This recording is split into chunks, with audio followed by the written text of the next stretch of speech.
representation in terms of infiltrating the media by showing positive representations of our community versus,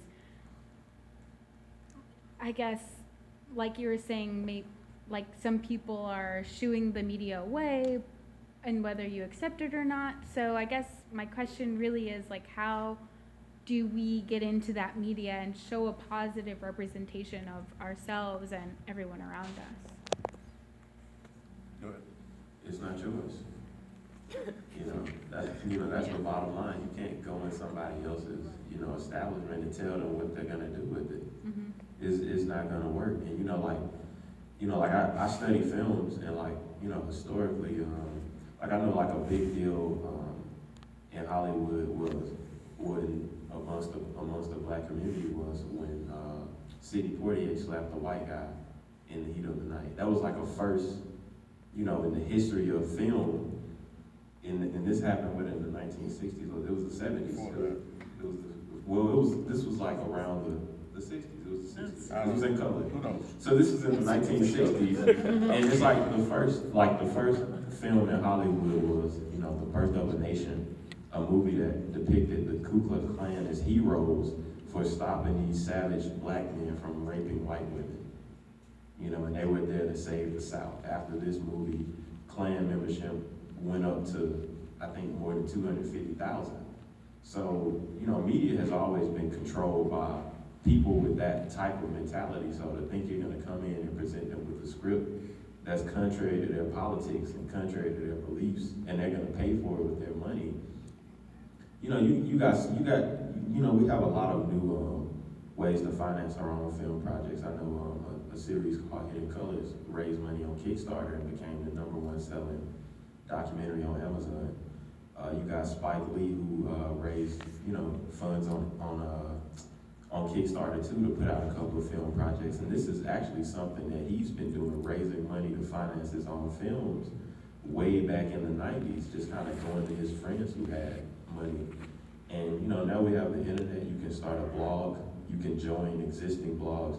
So there are a whole lot of ways to write, but you really want to look for people that are going to be empathetic towards your politics, where you're going to be able to put your voice out as clearly and as cogently as possible, or to create films for an outlet where you're not going to be restricted. So. I just wanted to say this as an artist. A lot of times you're alone by yourself, and you have to stand and believe in what you're doing. Because with me, as long as I've been in the art world, I don't have a gallery, a major gallery. People say, what's going on with you? I'm in museums. But if you believe in what you're doing, like Farron was saying, you're gonna have to do this on your own, because we're always trying to get with the other. That's not ours at all.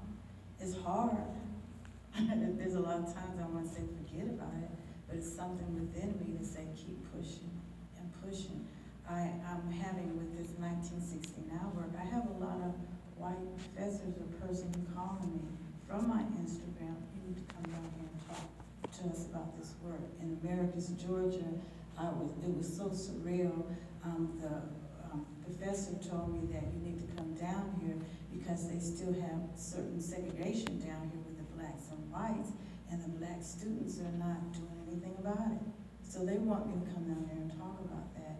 So it's not easy, but you just have to try to create it on your own. It's like with the Oscars, we're always trying to get with whoever the powers are be, and they're letting you know that we don't want you in. We will give you awards. We'll give you awards to play a what, a mammy, a nigga, a hoe. That's where we want you at. So you have to take the position, I think, the youth, which you guys are the largest generation, and you really, the history, I guess the history is not known, and we think we haven't made, there's no, because I have a lot of Generation Y tell me that it's not about racism. It's not what?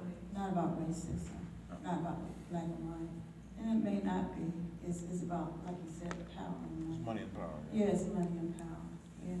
Let me come at So stay strong. You got a question back here? But in response to her question, though, it's no accident that they took art and music and that sort of stuff out of the public schools. They don't want no Sheila P. Price running around loose. They don't want no Beyonce's, the message she had, you know. They don't want no Marvin Gaye's, you know. Whatever your art form is, you can get that message across like Sheila's doing. I mean, you know, this lady is as much of an activist or actionist as those guys you see on TV holding press conferences and stuff. She's portraying the images that are important to portray. And there's several other artists, visual artists and all that do that. They're performing artists that do that. Singers, actors. I'm an actor, by the way. Y'all have to watch me on TV at 9 o'clock on BET tonight. And whatever your art form, if you're a writer, you know, you're a poet, whatever, you know, you can take it upon yourself, Sheila's saying, make yourself a million one, and project those positive images that you want to project through your means of communication. All right, there's another question over here.